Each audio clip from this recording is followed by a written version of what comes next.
الحمد لله نحمده ونستعينه ونستغفره ونؤمن به ونتوكل عليه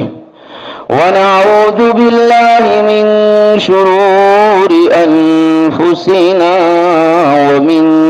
سيئات أعمالنا من يهده الله فلا مضل له ومن يضلله فلا هادي له ونشهد أن لا إله إلا الله وحده لا شريك له ونشهد أن سيدنا ونبينا وسندنا ومولانا محمدا عبده ورسوله صلى الله تعالى عليه وعلى آله وأصحابه وبارك وسلم تسليما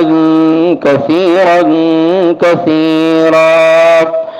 أما بعد فأعوذ بالله من الشيطان الرجيم بسم الله الرحمن الرحيم واذكر عبدنا داود ذا الأيد إنه أواب إنا سخرنا الجبال معه يسبحن بالعشي والإشراق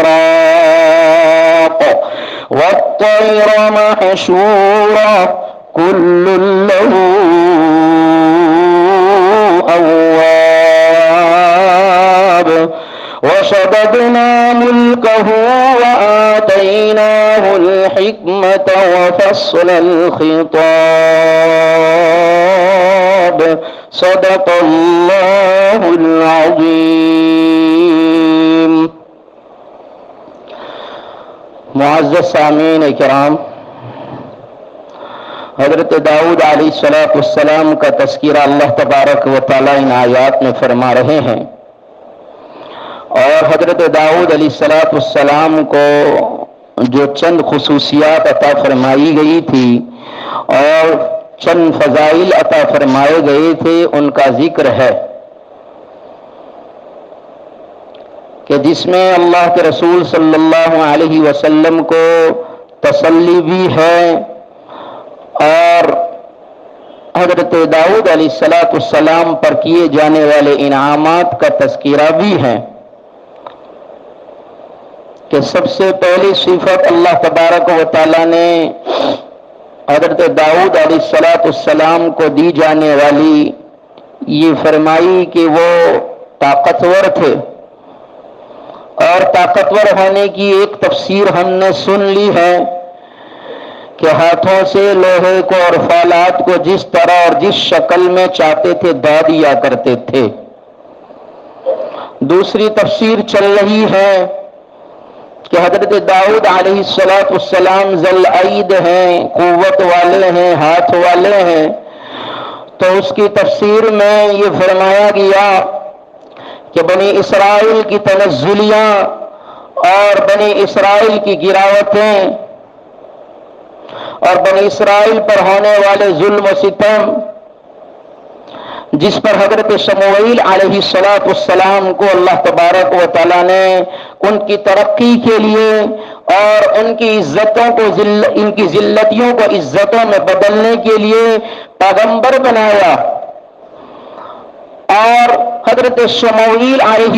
السلام سے بنی اسرائیل کی درخواست اور مانگنے پر کہ ہمیں حاکم چاہیے اور ہمیں ہمارا مقتدی چاہیے، کوئی سلطان ہو، کوئی حاکم ہو، اس پر اتمام حجت کے بعد حضرت شموئیل علیہ السلام نے بارگاہ عزدی میں دعا کی اور دربار ازدی میں سے حضرت شموئیل علیہ السلام کو اطلاع دی گئی اور خبر دی گئی کہ بنی اسرائیل کی مانگ ہم پوری کر رہے ہیں،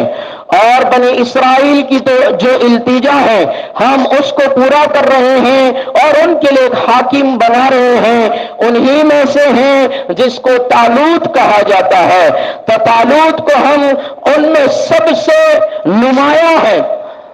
علم اعتبار سے بھی اور جسمانی اعتبار سے بھی سارے بنی اسرائیل میں سب سے نمایاں آدمی ہے۔ اس لیے اللہ تبارک و تعالیٰ کی طرف سے حضرت شموئیل علیہ السلام کو بتایا گیا کہ ان کو پیغمبر بنایا جا رہا ہے، ان کو ہادی بنایا جا رہا ہے، ان کو ان کا حاکم بنایا جا رہا ہے اور ان کا سردار بنایا جا رہا ہے۔ جب حضرت شموئیل علیہ السلام نے بنی اسرائیل کو حضرت طالوت کا اللہ کی طرف سے حاکم بنایا جانا سنایا، تو بنی اسرائیل کے بڑوں نے، ان کے سرداروں نے، جو ہر قبیلے کا سردار منتخب کیا گیا تھا، ان لوگوں نے ناک چڑھائی اور انہوں نے منہ بگاڑا اور ان کی زبان کے جملے تھے کہ یہ تو غریب ہے، داؤد تو غریب ہے، مالدار نہیں ہے، وہ ہمارا بادشاہ کیسے ہو سکتا ہے، ہمارا امیر اور ہمارا سلطان کیسے ہو سکتا ہے، جس کے پاس غربت ہو، جس کے گھر میں غربت نے ڈیرے ڈالے ہو، اور جس کے پاس کھانے پینے کے اور اپنی زندگی کی ضروریات پورا کرنے کے ٹھیک سے سلیقے نہ ہو اور اسباب نہ ہو، وہ ہمارا سلطان کیسے ہو سکتا ہے، اس کو کیسے ہمارا بادشاہ تسلیم کر لیا جائے۔ اس لیے بادشاہ تو ہم میں سے کوئی بننا چاہیے، ہم میں سے کسی کو بادشاہ بنانا چاہیے، اس لیے کہ ہم سرداری کے قوانین جانتے ہیں، ہم سرداری کے اصول جانتے ہیں، ہم نے سرداریاں کی ہیں، ہم نے چودھری پنے کیے ہیں اور چودھری پنے کے قوانین سے ہم باخبر ہیں۔ اس لیے کسی انجان کو بنانا اس کے بجائے جس کے پاس تجربہ ہو، انوبھو ہو، ایسے آدمی کو بنایا جائے۔ مفسرین فرماتے ہیں ان کا یہ اعتراض اور ان کا یہ سوال بطور حسد کے تھا، اس لیے کہ اب تلک نبوت اور رسالت افراہیم کے خاندان سے چلی آ رہی تھی۔ حضرت یعقوب علیہ السلام کے وہ فرزند اور وہ بیٹے، اور ان سے پہلے حضرت ابراہیم علیہ السلام کے ان اولاد میں ایک افراہیم تھے، افراہیم کے خاندان سے اب تک رسالت اور نبوت چلی آ رہی تھی، اور یہودا کے قبیلے سے اور یہودا کے خاندان سے سرداری چلی آ رہی تھی۔ اس لیے ان سرداروں کو جبکہ طالوت کو بادشاہ بنایا گیا اور طالوت بنیامین کے قبیل سے تھے، اس لیے ان سرداروں نے اعتراض کیا اور حسد کرتے ہوئے سوال کیا کہ یہ بادشاہ نہیں ہونا چاہیے، اس لیے کہ شموئیل علیہ السلام کو اللہ نے جو فرمایا ہے اس اعتبار سے بننے والے طالوت بادشاہ یہ بنیامین کے قبیلے سے ہیں، بنیامین کے خاندان سے ہیں۔ اس لیے ان سرداروں نے سوال کیا کہ یہ تو غریب آدمی ہے، اس کے پاس مالداری نہیں ہے، یہ صاحب مال نہیں ہے، یہ صاحب ثروت نہیں ہے، اس لیے اس کے بجائے ہم میں سے کسی کو حاکم اور بادشاہ بنا دیا جائے۔ تو حضرت شموئیل علیہ السلام نے اس وقت ان بنی اسرائیل سے کہا تمہارا یہی تمغہ ہے، تمہاری یہی عادت ہے، تمہاری پہچان ہی یہ ہے کہ تم وقت پر جب وقت آتا ہے پہلے تو اقرار کرتے ہو اور جب وقت آتا ہے تو انکار کر دیتے ہو، یہ تمہارا تمغہ ہے، یہ بنی اسرائیل کی عادت ہے کہ پہلے کسی بھی بات کا اقرار کرتے ہیں، تیار ہو جاتے ہیں، اور پھر جب وہ بات پوری کر دی جاتی ہے تو پھر انکار کر دیتے ہیں۔ یہ تو تمہاری شان ہی ایسی بن گئی ہے، اس لیے تم آج اس کا انکار کرتے ہو۔ پھر حضرت شموئیل علیہ السلام ان بنی اسرائیلیوں سے کہہ رہے ہیں، خاندان بنی اسرائیل سے کہہ رہے ہیں کہ تم لوگوں نے جو اپنا جذبہ دکھایا تھا، جو تم نے اپنا جوش و خروش دکھایا تھا، مجھے معلوم ہے کہ تمہاری بزدلی اور تمہاری کم ہمتی تمہارے ان جذبوں کو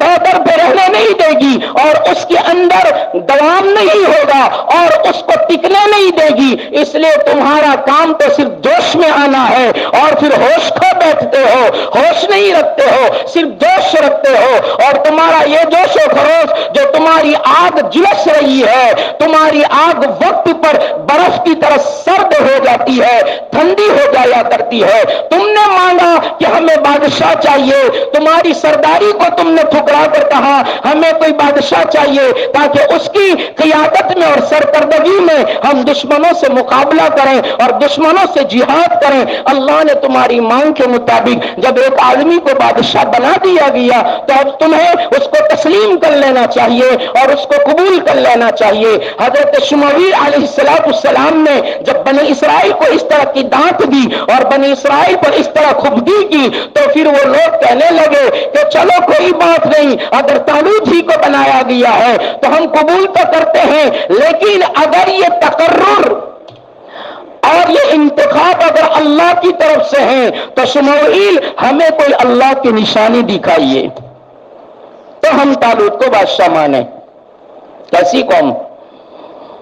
کیسی اکھڑ اور ضدی قوم ہے، مان رہی ہے، کہہ رہی ہے کہ مان لیں، لیکن اس کو تسلیم کرنے کے لیے ہمیں کوئی نشانی چاہیے کہ اللہ کی طرف سے تقرر ہے، اللہ کی طرف سے انتخاب اور چوائس ہے، تو پھر ہمیں اللہ کی طرف سے نشانی بھی چاہیے۔ اتمام حجت کے لیے اللہ تبارک و تعالی حضرت شموئیل علیہ السلام کے ذریعے سے ان کی یہ مانگ بھی پوری کر رہا ہے، اور ان کی یہ مانگ کہ ہمیں نشانی چاہیے تو اللہ تبارک و تعالی اس نبی کے ذریعے سے بنی اسرائیل کو کہلوا رہا ہے کہ بنی اسرائیل کو کہہ دو کہ اللہ اتمام حجت کر رہا ہے اور اللہ نشانی دے رہا ہے، اس کے بعد بغاوت نہیں ہونی چاہیے، اس کے بعد نافرمانی نہیں ہونی چاہیے۔ انہوں نے کہا ہم اقرار کریں گے، ہم مانیں گے، تسلیم کریں گے، تو اللہ تبارک و تعالیٰ نے حضرت شموئیل علیہ السلام کے ذریعے سے بنی اسرائیل کو یہ پیغام دیا کہ تمہارا وہ تابوت جس کو تابوت سکینہ کہا جاتا ہے، تمہارا وہ صندوق جو فلسطینی لے گئے ہیں اور اپنی مندر میں رکھا ہے، ہم نے اس مندر کا حال یہ کر دیا ہے کہ جس وقت سے وہ اس تابوت کو لے کر اپنے مندر میں رکھا ہے، اپنے بت کے سامنے رکھا ہے، بیت دجون میں رکھا ہے، اس وقت سے اس مندر کا عالم یہ ہو گیا ہے کہ ان کا دجون نامی جو معبود ہیں روزانہ جب صبح میں وہ مندر میں جاتے ہیں تو اپنے معبود کو اوندا گرا ہوا دیکھتے ہیں، منہ کے بل گرا ہوا دیکھتے ہیں، اس کو اٹھا کر صحیح کرتے ہیں، جس کا جسم مچھلی کی طرح ہے، جس کا چہرہ انسان کی طرح بنایا ہے، اس کو پھر ٹھیک جگہ پر رکھتے ہیں، پھر شام کو جاتے ہیں تو وہ اوندا گرے ہوئے ہیں۔ چند دن تک ایسا ہوتا رہا، ہم نے ان کی بستی کے اندر سفید چوہے پیدا کر دیے ہیں، ان سفید چوہوں نے ان کا جینا اجیرن کر دیا ہے اور ان کے اندر بہت تکلیف پہنچا دی ہے، اور ان چوہوں نے ان کے اندر ان کے سامان میں بہت کچھ کاٹ ڈالا ہے، ان کو پریشان کر دیا ہے۔ وہ تمہارا تابوت سکینہ اللہ تبارک و تعالی فرشتوں کے ذریعے سے تم اپنی آنکھوں سے دیکھو گے، یہ تفسیر ہے، اپنی آنکھوں سے دیکھو گے، فرشتے اس تابوت کو اٹھا کر لائیں گے اور وہ تابوت طالوت کے سامنے رکھیں گے، اور طالوت کے ذریعے سے اللہ تبارک و تعالی اس تابوت کو فرشتوں کے ذریعے سے طالوت کے پاس پہنچا کر اپنی حجت قائم کر دے گا۔ بنی اسرائیل نے کہا ہم تیار ہیں، انہوں نے اپنی آنکھوں سے دیکھا، فرشتے وہ تابوت کو اس صندوق کو اٹھا کر لائے اور حضرت طالوت کے سامنے اس کو رکھا۔ بنی اسرائیل نے اس منظر کو دیکھا، پھر حضرت شموئیل علیہ السلام نے فرمایا دیکھو تمہاری مانگ کے مطابق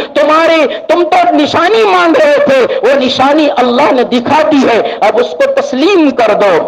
تو انہوں نے کہا ہم نے مان لیا، ہم نے طالوت کو سردار مان لیا، ہم ان کی قیادت میں، ان کی سرکردگی میں ہم دشمنوں سے مقابلے کے لیے تیار ہیں۔ تو حضرت طالوت جب حاکم بن گئے، حضرت طالوت نے جہاد کا حکم دیا کہ ہمیں عمالقہ سے لڑنے جانا ہے، ہمیں ان کے ساتھ جہاد کرنا ہے، جہاد کا اعلان کر دیا گیا۔ بنی اسرائیل تیار ہو گئے اور بنی اسرائیل تیاری کر کے حضرت طالوت کے ساتھ روانہ ہوئے۔ تو حضرت طالوت نے پھر بنے اسرائیل کا امتحان لیا، اس لیے کہ جنگ ایک نازک مرحلہ ہوا کرتا ہے۔ اگر جنگ کے دوران اگر کوئی بزدلی ایک آدمی بھی دکھاتا ہے یا کوئی ایک آدمی منافقانہ حرکت کرتا ہے تو پورا لشکر تباہ ہو جایا کرتا ہے، بہت بڑا نقصان ہو جایا کرتا ہے۔ اس لیے حضرت طالوت نے سوچا کہ جہاد سے پہلے، جنگ سے پہلے ان کا ایک امتحان لیا جائے، ان کی ایک آزمائش کر لی جائے۔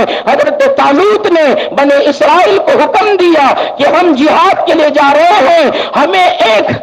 کام یہ کرنا ہے کہ ہم جس سمندر سے گزرے، جس ندی سے گزرے، جس تالاب سے گزرے، اس ندی اور دریا کا پانی جو ہے اس میں کوئی پیٹ بھر کر پانی نہیں پیے گا، صرف ایک گھونٹ پانی پینا ہے جس سے صرف گلا تر ہو سکے۔ پیاس لگے گی، لمبا سفر ہے، کسی کو پانی نہیں پینا ہے۔ جب دریا عبور کریں اور دریا پار کریں اس وقت صرف اس دریا سے اتنا پانی پی سکتے ہیں جس سے گلا تر ہو سکے،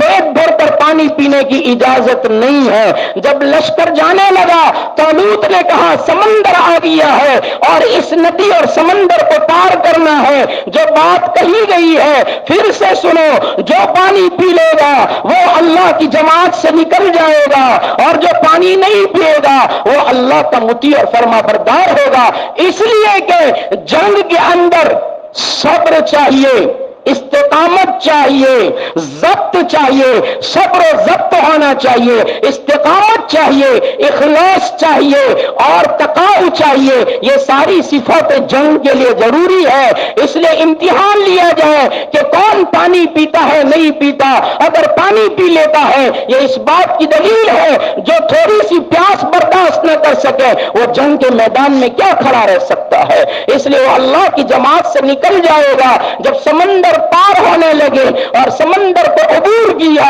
جب عبور کر رہے تھے تو چند لوگوں نے پیٹ بھر کر پانی پی لیا،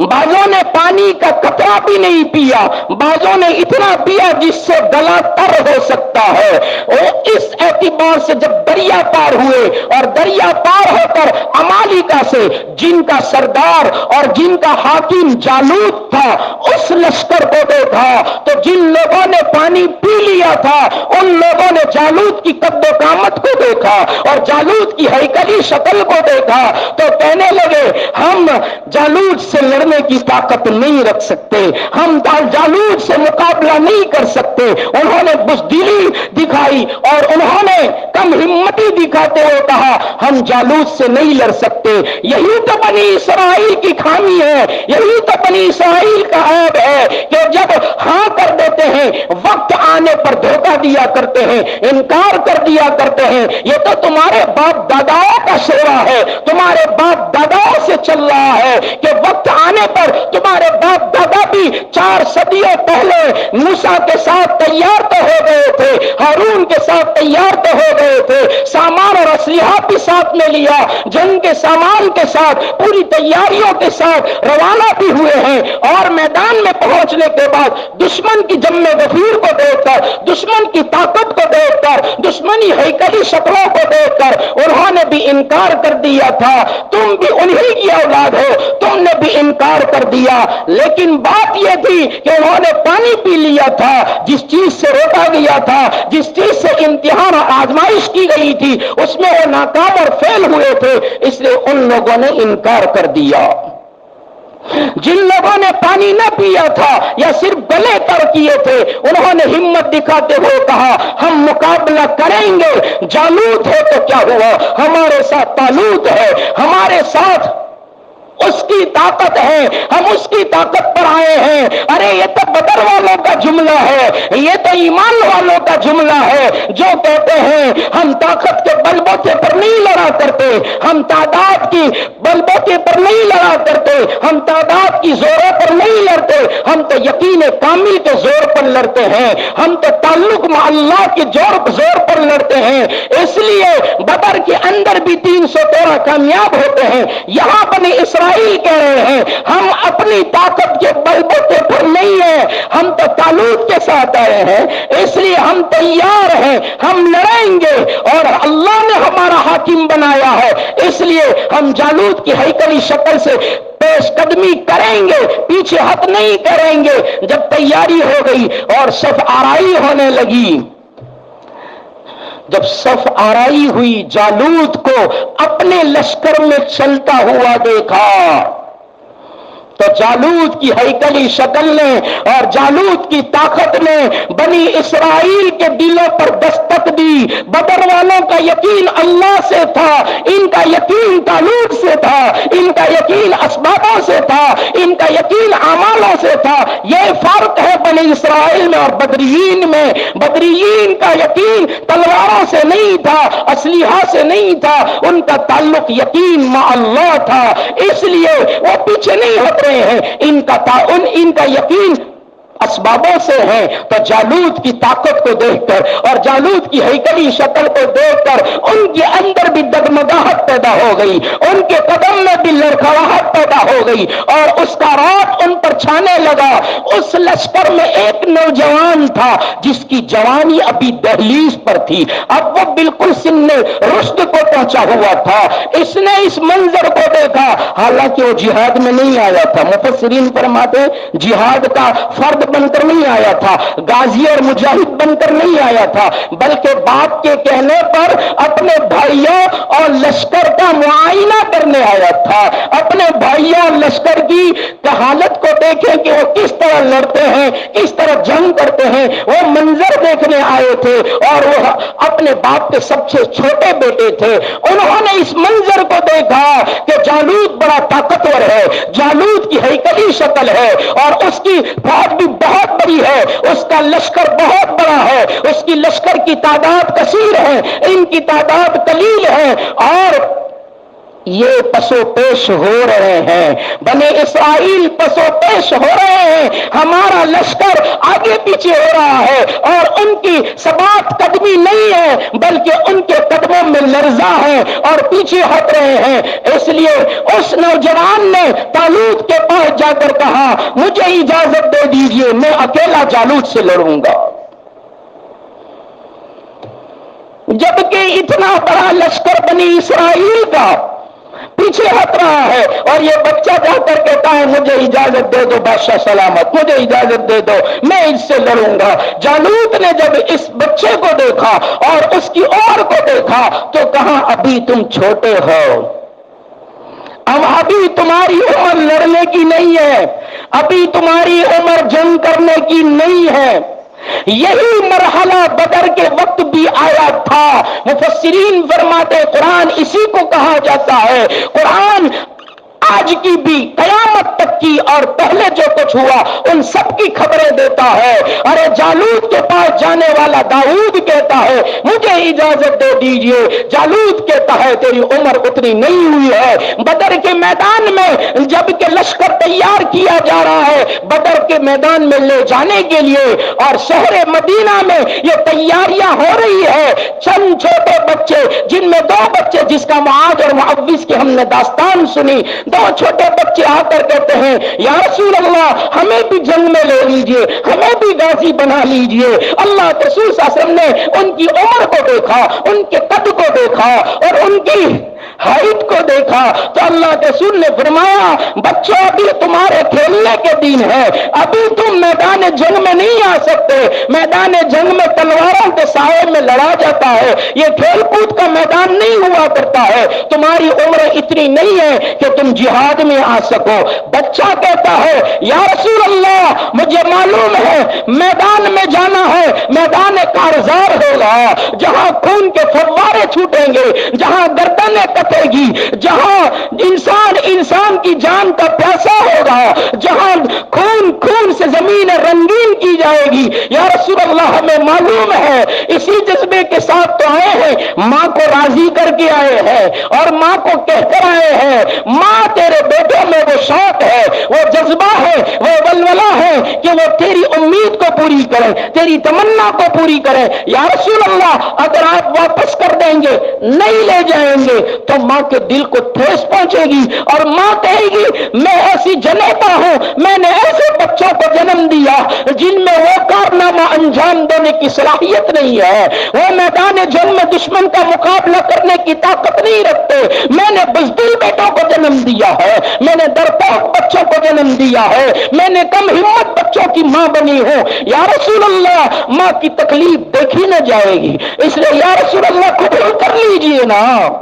مر جائیں گے تو ماں کا بچہ جائے گا، شہید کہلائیں گے اور اللہ سے کہیں گے یا اللہ عمر چھوٹی تھی لیکن اندر کا ایمان جوان تھا، جس جذبے نے ہمیں میدان بدر میں پہنچایا تھا۔ یا رسول اللہ قبول کر لیجئے نا۔ رافع آ گیا، ایک چھوٹا سا بچہ رافع آ گیا، یا رسول اللہ مجھے بھی قبول کر لیجئے، پنجوں کے بل کھڑا ہوتا ہے، یا رسول اللہ اس سے بڑا معلوم ہوتا ہوں،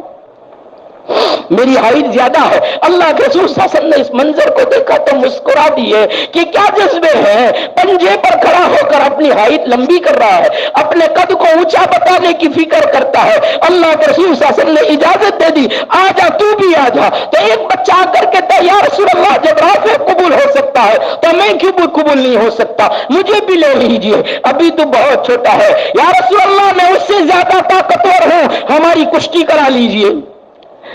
ہماری کشتی کرا لیجئے۔ کشتی کے لیے میدان میں لایا گیا۔ اللہ کے رسول صلی اللہ علیہ وسلم بھی اور صحابہ بھی منظر دیکھ رہے ہیں۔ رہتی دنیا تک کے لیے 22ویں صدی اور 21ویں صدی کے ایمان والوں کو بتانے کے لیے کہ جب تم داؤد کا واقعہ سنو اور داؤد کی جانبازی سنو تو میرے نبی کی اس امتی کی داستان بھی سن لینا جن کی عمریں چھوٹی تھی، جن کے قد چھوٹے تھے، لیکن وہ لے رہے تھے کہ کہتے یا رسول اللہ کشتی کرا کر دیکھ لیجئے۔ لایا گیا بیچ میں، دونوں کو کشتی کرائی گئی اور دونوں کشتی کر رہے ہیں، ایک دوسرے کو کہہ رہا ہے تو تو قبول ہو گیا ہے، تجھے تو اللہ کے رسول نے اجازت دے دی ہے، ارے آج پچھڑ جانا، اگر تیرے پچھڑنے پر میرا کام بن جاتا ہے تو تیری جنت سنور جائے گی، کر دینا۔ تو وہ کشتی میں ایک دوسرے کو پچھاڑ دیتا ہے، یا رسول اللہ میں نے رافع کو پچھاڑ دیا، میں طاقتور ہوں۔ اللہ کے رسول صلی اللہ علیہ وسلم نے جذبوں کو دیکھا، ان کو بھی قبول کر لیا ہے، وہ معصوموں نے وہ کام کر کے دکھایا۔ یہاں مفسرین فرماتے ہیں داؤد نے طالوت سے کہا کہ مجھے بھی اجازت دے دو، عمر چھوٹی ہے، آپ تجربہ کار نہیں ہے، آپ فن جنگ کو نہیں جانتے ہو، تو کہا آپ صرف اجازت دے دیجئے نا۔ داؤد نے اصرار کیا۔ مفسرین فرماتے ہیں کہ جب اصرار حد سے گزرا تو طالوت نے کہا جا تجھے اجازت ہے، آج دیکھ لیتے ہیں تو کتنی طاقت والا ہے۔ جالوت کا مقابلہ کرنا ہے جس کو دیکھ کر یہ سارا لشکر بس و پیش ہو رہا ہے اور تو آگے بڑھ رہا ہے، یا بس مجھے اجازت دے دیجئے۔ داؤد کو اجازت ملی۔ مفسرین فرماتے ہیں ذل عید وذکر عبدنا داؤد ذل عید، او نبی جی، او پیغمبر جی، او حبیب جی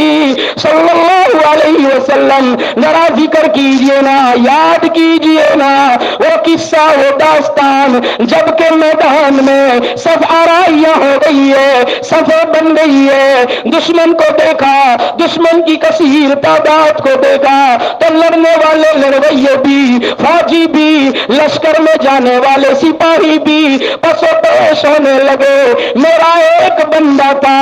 اس نے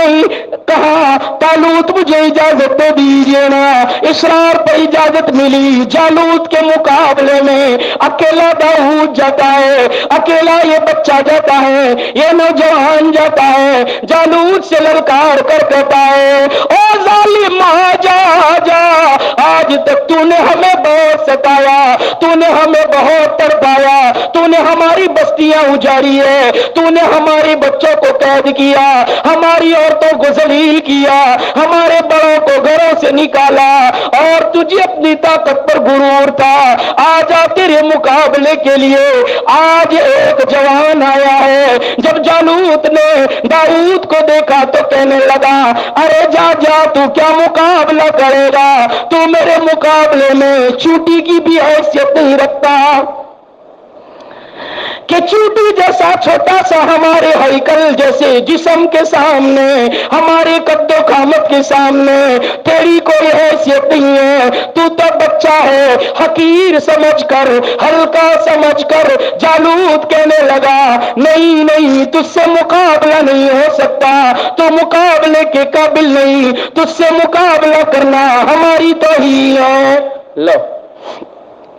تجھ سے مقابلہ کرنا ہماری توہین ہوتی ہے. داؤد نے کہا تیری توہین بازو پر رکھ دے. ارے تیری توہین کا مسئلہ تو تب پتا چلے گا جب تو جوان سے مجبیر کرے گا. جالوت نے جب داؤد کی ہمتیں دیکھی تو وہ کہنے لگا آجا آجا ذرا نبرد آزمائی کر لے، ذرا ہاتھ لڑا کر دیکھ لیں. داؤد علیہ السلام جب قریب گئے ہیں، جالوت کا مقابلہ ہوا، نمبر آزمائی ہوئی، ہاتھا پائی ہوئی. جالوت نے داؤد کی طاقت کا اندازہ لگایا. مفسرین فرماتے ہیں ہیکل کی سنگ جالوت نے ایک چھوٹے سے سن رشد پر پہنچے ہوئے اس نوجوان کی طاقت کو دیکھا تو اقرار کر لیا، ہاں ہاں داؤد بڑا طاقتور ہے، داؤد کے پاس بڑی طاقت ہے. یہ انسانی طاقت نہیں، قدرتی طاقت معلوم ہوتی ہے. آج مقابلہ کریں گے. دونوں کی ہاتھا پائی ہو رہی ہے، لڑائی ہو رہی ہے. داؤد کے ہاتھ میں اپنی گوفن تھی، گوفن کے اندر پتھر رکھا اور داؤد نے اس گوفن کے ذریعے سے وہ پتھر جالوت کے سر پر دے مارا. یکے بعد دیگر تین پتھر اپنی گوفن کے ذریعے سے اس کو لگائے اور اس کے سر کو چکنا چور کر دیا. یہ قرآن کی داستان ہے. داؤد نے جالوت کو چکنا چور کیا اور اس کا سر پھٹا اور سر کے اندر سے خون نکلنے لگا. وہ درام سے زمین پر گرا. داؤد دوڑتے ہوئے اس کے پاس گئے اور اس کا گلا کاٹ دیا اور جالوت کو ختم کر دیا. اپنے سربراہ کو، اپنے پہلوان کو، اپنے امیر کو، اپنے سپہ سالار کو جب تڑپتے ہوئے دیکھا، قتل ہوتے ہوئے دیکھا، ایک جوان کی ہاتھوں سے یہ منظر دیکھا تو جم کثیر بھی، تعداد کثیر بھی، فوج کبیر بھی بھاگنے لگی اور کہنے لگی ان کا مقابلہ نہیں ہو سکتا. بنی اسرائیل کی ذلتیاں عزتوں میں بدل گئی اور بنی اسرائیل کی مغلوبیت غالبیت میں بدل گئی اور بنی اسرائیل فتح ہو گئے. داؤد یہ کام نمٹا کرائے، جہاد کرنے کی ضرورت نہیں، ان کا سپہ سالار ہی مار دیا گیا. داؤد علیہ السلام بنی اسرائیلیوں کے پاس آئے، اپنے لشکر کے پاس آئے. لشکر کہنے لگا، دوست بھی محبت کرنے لگا، دشمن بھی محبت کرنے لگا اور ہر ایک کہنے لگا داؤد ہر دل عزیز ہے، ہر ایک کے لیے عزیز اور معزز ہے. داؤد کی تو عزتیں بڑھ گئی، داؤد کے تو چرچے ہونے لگے. گیا تھا اپنے بھائیوں کی اور لشکر کی معائنے کے لیے، باپ نے بھیجا تھا، کام وہ کر کے آیا کہ مجاہد بھی نہیں کر سکتا. اکیلے نے سارے لشکر کو پسپا کر دیا اور جیت کر اور ساری مغلوبیت کو غالبیت میں بدل کر واپس آئے. اور طالوت کے زمانے میں داؤد بڑے کارنامے کرتے رہے، یہاں تک کہ اللہ نے طالوت کے بعد داؤد کو خلیفہ بنا دیا اور بادشاہت بھی دے دی، رسالت بھی دے دی. یہ پہلا موقع ہے بنی اسرائیل میں، آج تک کوئی بادشاہ نبی نہیں بنا، کوئی نبی بادشاہ نہ بنا. یہ پہلا منظر ہے، پہلا موقع ہے کہ اللہ نے داؤد کو رسالت بھی دی اور حکومت بھی دی. وَاذْكُرْ عَبْدَنَا دَاؤُودَ ذَا الْأَيْدِ. طاقت والے، ہاتھ والے، طاقتور داؤد کا ذرا ذکر کیجئے، اس کا ذکر پڑھیے نا. یہ داؤد کی پہلی صفت اور ایک خصوصیت اللہ بیان فرماتا ہے کہ نبی کو فرمایا وَاذْكُرْ عَبْدَنَا، ذکر کر ہمارے بندے کا. دنیا میں ساری انسانیت اللہ کے بندے ہیں، لیکن قابل تعریف بندہ وہ ہوا کرتا ہے جس کو رب خود بندہ کہے. تعریف کے قابل تو وہ بندہ ہوا کرتا ہے جس کو رب اپنا بندہ کہے. تو داؤد کے لیے اللہ فرماتے ہیں وَاذْكُرْ عَبْدَنَا، ہمارا بندہ داؤد. تو داؤد کی عزتوں کے لیے اور شرافت کے لیے یہ بات بڑی اونچی ہے کہ اللہ نے داؤد کو کہا عبدنا، ہمارا بندہ. مفسرین صاحب تبیان القرآن فرماتے ہیں محمد الرسول اللہ کے لیے خاتم الانبیاء، امام الانبیاء، رحمت للعالمین، شفیع المذنبین، محمد مصطفیٰ احمد مجتبی صلی اللہ علیہ وسلم کے لیے اللہ ایک جگہ پر نہیں، قرآن میں کئی جگہ پر اپنے بندے کے لیے کہہ رہا ہے ان کنتم فی ریب مما نزلنا علی عبدنا. ایک جو چیز ہمارے نبی پر اتاری، ہمارے بندے پر اتاری جاتی ہے، ان کنتم فی ریب مما نزلنا علی عبدنا. ایک مقام یہ، دوسری جگہ پر حبیب کے لیے فرمایا تبارک الذی نزل الفرقان علی عبدہ لیکون للعالمین نذیرا. دوسری تیسری جگہ پر فرمایا سبحان الذی اسری بعبدہ، اپنے بندے کو سیر کرائی. اور پھر سب سے اخیر میں فرمایا فلا وربک، تیرے رب کی قسم، اللہ رب العالمین، اللہ رب العرش العظیم، اللہ رب کعبہ. لیکن فرمایا اللہ کو رب عرش العظیم ہونے پر فخر نہیں، اللہ کو رب العالمین ہونے پر ناز نہیں، اللہ کو رب کعبہ ہونے پر ناز نہیں، اللہ کو محمد کا رب ہونے پر ناز ہے. اور فلا و ربک کہا، تیرے رب کی قسم. اپنے لیے تیرا رب کہا، محمد کے لیے اپنا بندہ کہا. یہ نبی کریم صلی اللہ علیہ وسلم کی خصوصیت ہے. ایسی خصوصیت انبیاء میں سے کسی کو نہ ملی کہ اللہ نے کہا ہے فلا و ربک، تیرے رب کی قسم کہ تو میرا بندہ میں تیرا رب. تو اللہ نے یہ نہیں کہا کہ خدا کی قسم،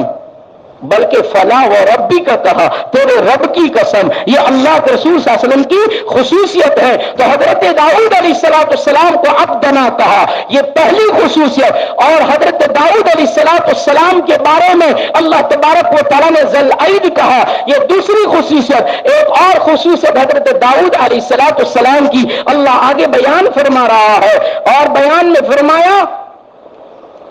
انہ اواب، وہ رجوع کرنے والا تھا، بہت رجوع کرنے والا. حضرت داؤد علیہ السلام اپنے ہر کام میں، ہر حاجت میں، ہر مہمات میں، ہر معاملے میں اللہ سے رجوع کرتے تھے. اللہ سے رجوع کر کے پھر اللہ رہبری کرتا، اسی کے مطابق اپنا کام کرتے، اپنا عمل درآمد کرتے. اس لیے فرمایا انہ اواب، اللہ کی طرف بہت رجوع کرنے والے تھے، یعنی ہر معاملے میں اللہ سے رجوع کر کے وہ کام کیا کرتے تھے. یہ حضرت داؤد علیہ السلام کی ایک اور خصوصیت ہے. اس کے بعد آگے ایک اور خصوصیت بیان کرتے ہوئے اللہ فرما رہا ہے انا سخرنا الجبال معه يسبحن بالعشي والاشراق، ہم نے مسخر کیا پہاڑوں کو اس کے ساتھ. داؤد علیہ السلام کے ساتھ اللہ نے پہاڑوں کو مسخر کیا. اس کا مطلب یہ ہے، مفسرین فرماتے ہیں کہ مسخر کرنا اس اعتبار سے کہ حضرت داؤد علیہ السلام جب زبور پڑھتے تھے، زبور کی تلاوت کرتے تھے، تو حضرت داؤد علیہ السلام کے ساتھ پہاڑوں کو بھی اللہ زندگی دیتا تھا.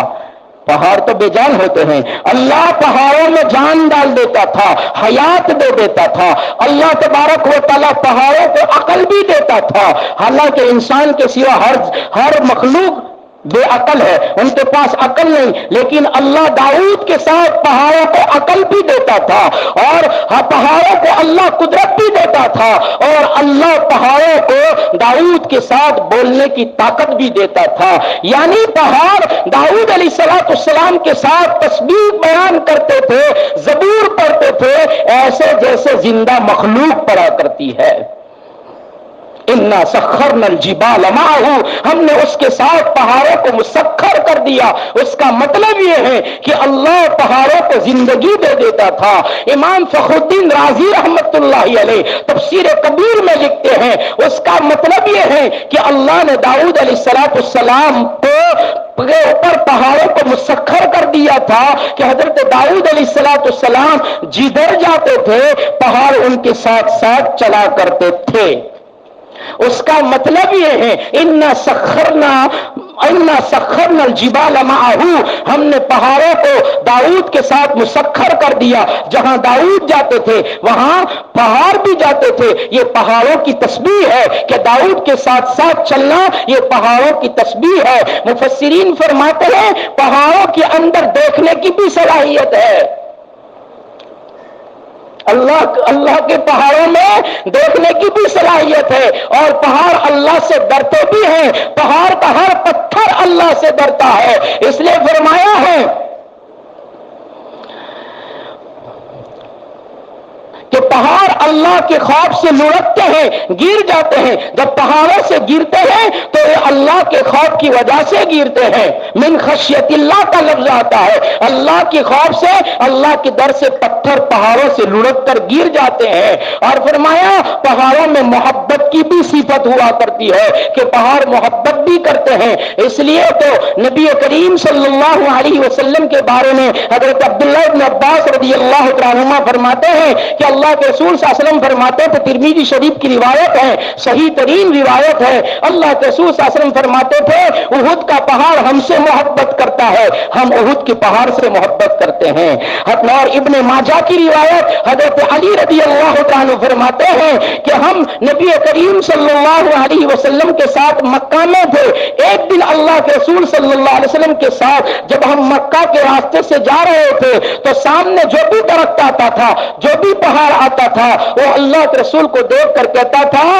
السلام علیکہ یا رسول اللہ۔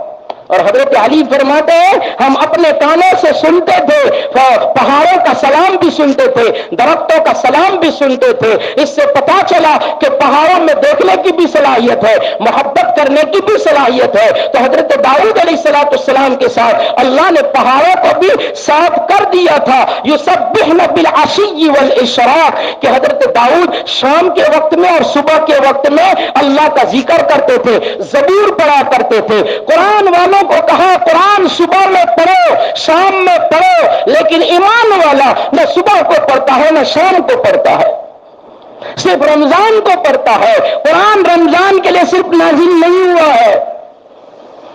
قرآن زندگی کے لیے نازل ہوا ہے۔ صبح شام کا معمول بناؤ کہ ہر روز صبح میں بھی پڑھیں گے، شام میں بھی پڑھیں گے، اور صرف وہ صورتیں مت پڑھو جن کے فضائل بیان کیے کہ اس کے ذریعے روزی ملتی ہے، اس کے ذریعے تنگی دور ہوتی ہے، اس کے ذریعے قبر کا مسئلہ آسان ہوتا ہے، یہ تبارک یہ سورہ ملک قبر میں آتی ہے اور بچاتی ہے۔ صرف اس لیے مت پڑھو، اللہ کا کلام ہے، اللہ کی کتاب ہے، نبی پر اتری ہے، اللہ کے نبی کا معجزہ ہے، اس اعتبار سے قرآن کو روزانہ پڑھو، اس کا معمول بناؤ۔ پڑھتے نہیں آتا ہے تو اس کو کھول کر اس پر ہاتھ کی انگلی پھیر کر کہو یہ میرا رب کا کلام ہے اور سچا کلام ہے، یہ میرے رب کا کلام ہے اور حق ہے، سچ ہے، اتنا کہو۔ اس ادب پر بھی، اس تمیز پر بھی اور اس کی اس عظمت پر بھی اللہ جنت کے فیصلے کر دیتا ہے۔ تو بہرحال جب زبور پڑھتے تھے صبح کے وقت میں اور شام کے وقت میں تو ان کے ساتھ یہ پہاڑ بھی تسبیح کیا کرتے تھے بالعشی والاشراق، اس لیے اشراق کی نماز کہی گئی ہے۔ مفسرین فرماتے ہیں حضرت انس رضی اللہ عنہ کے حوالے سے کہ حضرت انس رضی اللہ عنہ فرماتے ہیں کہ اللہ کے رسول صلی اللہ علیہ وسلم نے فرمایا جو آدمی صبح میں سورج نکلتا ہے اور سورج نکلنے کے بعد بعد مکروہ وقت گزر جانے کے بعد جب 2 رکعت پڑھتا ہے اللہ اس کو حج اور عمرے کا پورا ثواب عطا فرماتے ہیں۔ یہ ترمذی شریف کی روایت ہے، اس آیت کے تحت میں مفسرین نے لکھا ہے۔ اور دوسری روایت حضرت انس رضی اللہ تعالیٰ عنہ کی ہے، اور حضرت انس رضی اللہ تعالیٰ عنہ فرماتے ہیں اشراق گزرتا ہے، صبح کے وقت میں حضرت داؤد ذکر کرتے تھے تو فرمایا وہ چاشت کا وقت ہوتا ہے جس کو چاشت کہتے ہیں۔ جو آدمی حضرت انس فرماتے ہیں اللہ کے رسول صلی اللہ علیہ وسلم نے فرمایا جو آدمی چاشت کی 12 رکعتیں پڑھتا ہے اللہ اس کے لیے جنت میں سونے کا محل تیار کر دیتا ہے۔ یہ فضیلت بیان فرمائی کہ اشراق اور چاشت پڑھو، نفل ہے، ہو سکے وقت ہے تو اس کو پڑھو، اس کی بڑی فضیلتیں ہیں۔ حضرت داؤد علیہ السلام بھی صبح و شام اللہ کا ذکر کرتے تھے، زبور کی تلاوت کرتے تھے، اور ان کے ساتھ یہ پہاڑ بھی، اور آگے فرمایا وَالطَّيْرَ مَحْشُورًا، اور سارے کے سارے پرندے جمع ہو کر، محشورا جمع ہو کر پرندے بھی حضرت داؤد علیہ السلام کے ساتھ زبور کی تلاوت کرتے تھے۔ مفسرین فرماتے ہیں جب حضرت داؤد علیہ السلام زبور پڑھتے تھے اللہ نے حضرت داؤد کو حسن بھی دیا تھا، جسم بھی طاقتور دیا تھا، اور اللہ نے بہت شیرین آواز بھی دی تھی۔ آواز بہت میٹھی تھی، بہت سندر تھی، اتی سندر، بہت ہی اچھی آواز تھی، اور بڑی شیرین آواز میں، میٹھی آواز میں زبور پڑھا کرتے تھے۔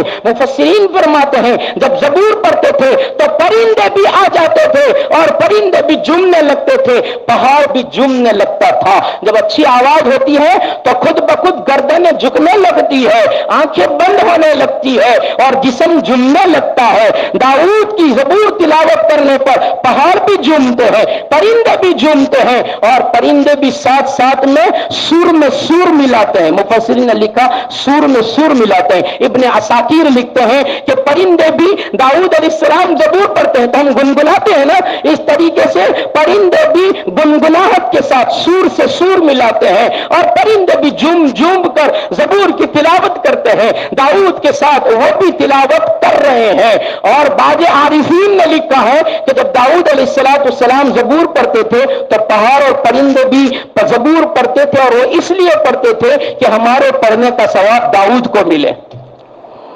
اس لیے کہ پرندوں پر تو حساب کتاب نہیں ہے، پہاڑوں پر حساب کتاب نہیں ہے، تو ہمارے پڑھنے کا ثواب داؤد کو ملے، اس کا اجر داؤد کو ملے کہ کتنی پیاری آواز سے پڑھ رہا ہے، زبور کی تلاوت کتنی پیارے انداز سے کر رہا ہے۔ تو یہ پہاڑ اور پرندے بھی ان کے ساتھ یہ پڑھتے تھے اور پڑھنے کا ثواب داؤد کے لیے کر دیا کرتے تھے کہ اللہ ہمارے پڑھنے کا ثواب داؤد کو عطا فرما دے۔ یہ حضرت داؤد علیہ السلام کی ایک خصوصیت بیان فرمائی، کل لہو اواب، سارے کے سارے پرندے اور پہاڑ سب داؤد کی طرف رجوع کرتے تھے۔ اب یہاں پہلے جملے سے یہ بات سمجھ میں آتی تھی کہ جب داؤد علیہ السلام صبح و شام جب تلاوت کرتے تھے تو کبھی کبھی پہاڑ اور پرندے جم اٹھتے ہو، لیکن کل لہو اواب نے یہ بات بتا دی کہ جب بھی حضرت داؤد علیہ السلام زبور کی تلاوت کرتے تھے سارے کے سارے آ جاتے تھے، پھر اپنا کھانا پینا بھی چھوڑ دیتے تھے، اپنا دانا چوگنا بھی چھوڑ دیتے تھے، اور پرندے جہاں کہیں ہوتے تھے داؤد کے پڑھنے کا وقت ہو جاتا تھا، داؤد کے پڑھنے کا سمے ہو جاتا تھا، تو وہ اپنے معمول کے مطابق پرندے آ کر جمع ہو جاتے ہیں، پہاڑ جمنے کے لیے تیار ہو جاتے ہیں، پہاڑ پڑھنے کے لیے تیار ہو جاتے ہیں۔ کل لہو اواب، سارے کے سارے حضرت داؤد علیہ السلام کے پاس جمع ہو جاتے ہیں۔ وَشَدَدْنَا مُلْكَهُ وَآتَيْنَاهُ الْحِكْمَةَ وَفَصْلَ الْخِطَابِ، اس میں اللہ تبارک و تعالیٰ نے ایک عجیب واقعہ بیان فرمایا ہے۔ حضرت داؤد علیہ السلام کی سلطنت کو اللہ نے مضبوط کیا، وَشَدَدْنَا مُلْكَهُ، ہم نے اس کی سلطنت کو مضبوط کیا۔ کتنے آدمیوں کے ساتھ، کتنے لشکر کے ساتھ حضرت داؤد کے اس سلطنت کو مضبوط کیا تھا وہ بات بھی بیان فرمائی۔ اس کے بعد اللہ تبارک و تعالیٰ نے ایک واقعہ بیان فرمایا، اس کے بعد ایک عجیب بات، وَهَلْ أَتَاكَ نَبَأُ الْخَصْمِ سے ایک عجیب داستان اللہ بیان فرما رہا ہے۔ انشاءاللہ زندگی باقی رہی تو اس کو آئندہ کل سنیں گے۔ اللہ تبارک و تعالیٰ کہنے سننے سے زیادہ عمل کی توفیق عطا فرمائے اور اہتمام نصیب فرمائے۔ بسم اللہ الرحمن الرحیم۔ اللهم صل على سيدنا محمد وعلى آل سيدنا محمد وبارك وسلم یا ارحم الراحمین و یا اکرم الاکرمین یا ذی الجلال والاکرام یا ذی الجلال والاکرام یا ذی الجلال والاکرام یا حی یا قیوم برحمتک نستغیث یا حی یا قیوم برحمتک نستغیث یا حی یا قیوم برحمتک نستغیث۔ اے اللہ آپ معبود ہیں، ہم عابدین ہیں، اے معبود اپنے عابدین کو معاف فرما دیجئے۔ آپ خالق ہیں، ہم مخلوق ہیں، اور خالق اپنی مخلوق سے درگزر فرمائیے۔ آپ شہنشاہ ہیں، ہم آپ کی رعیت غلام اور یا اللہ باندیاں ہیں، اے شہنشاہ اپنی رعیت کو معاف فرما دیجئے، اپنی رعایا پر رحم فرما دیجئے، اپنی رعایا کو معاف فرما دیجئے۔ یا اللہ مخلوق ساری کی ساری آپ کا کنبہ ہے، ہمارے نبی نے فرمایا ہے، اے اللہ اپنے کنبے پر رحم فرما دیجئے۔ اے اللہ آپ مالک ہیں، ہم مملوک ہیں، اے اللہ اے مالک اپنے مملوکوں پر رحم فرما دیجئے، اپنے مملوکوں کی مغفرت فرما دیجئے۔ اے اللہ مغفرت کی عشری کی لیل و نہار چل رہے ہیں، اے اللہ آدھے سے اوپر گزر گیا مولا یہ عشرہ بھی، اے اللہ ہماری مغفرتوں کے فیصلے فرما دیجئے، اے اللہ معاف کر دیجئے۔ اے اللہ آپ بڑے دیالو ہیں، آپ بڑے رحم کرنے والے ہیں، آپ بڑے مہربان ہیں، اے اللہ رحمتوں کی چادریں تان دیجئے، اے اللہ اپنی آغوش رحمت میں لے لیجئے، اپنے ہمارے قصوروں پر اپنی معافی کا قلم پھیر دیجئے، اے اللہ زندوں کی مرحومین کی مغفرت فرما دیجئے، من و من مٹی کے نیچے سوئے ہوا کی پوری پوری مغفرت فرما دیجئے، اے اللہ قبروں کو نور سے منور فرمائیے، جنت الفردوس میں اعلیٰ سے اعلیٰ مقام نصیب فرمائیے، اے اللہ امت کی پریشانیاں دور فرما دیجئے، اے اللہ قرآن کا واسطہ دیتے ہیں، اے اللہ قرآن کا واسطہ دیتے ہیں، اے اللہ قرآن کی برکت سے امت کی پریشانیاں دور فرما دیجئے،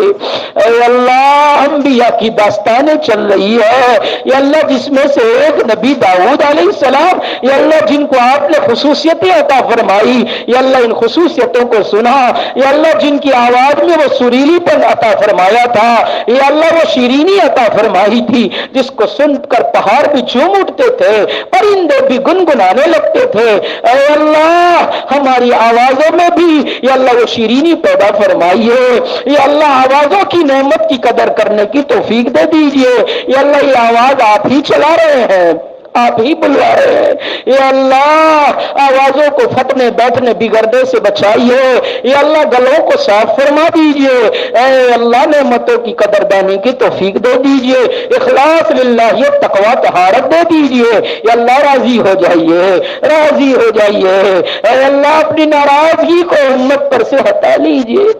یا اللہ آپ کو راضی کرنا بہت ضروری ہے، یا اللہ امت بربادی کی ڈگر پر ہے، اے اللہ بربادی کے دہانے پر پہنچ گئی ہے، اے اللہ بچا لیجئے، بچا لیجئے امت کو، یا اللہ جہالتوں سے نکال دیجئے، اے اللہ امت کو گناہوں سے نکال دیجئے، اے اللہ آپ کی طرف لا دیجئے، آپ کے احکام کی طرف لا دیجئے، نبی کریم صلی اللہ علیہ وسلم کی سنتوں کی طرف لا دیجئے، یا اللہ نمازوں کا اہتمام دے دیجئے۔ امت میں کتنے افراد ایسے جو روزے بھی نہیں رکھتے، یا اللہ آپ نے ان کو طاقت بھی دی، مولا تندرستی بھی دی، مال بھی دیا، ہر اعتبار سے نوازا، پھر بھی روزے نہیں رکھتے، اے اللہ ان کو سمجھا دیجئے، ان کو ہدایت پر لا دیجئے، اے اللہ آخرت برباد ہونے سے بچا لیجئے، امت کو صوم و صلات پر لا دیجئے، صوم و صلات کا اہتمام دے دیجئے، صائمین کی اللہ روزوں کو قبول فرمائیے، اے اللہ ان کی روزوں میں مقبولیت ڈال دیجئے، اے اللہ کراہتوں کو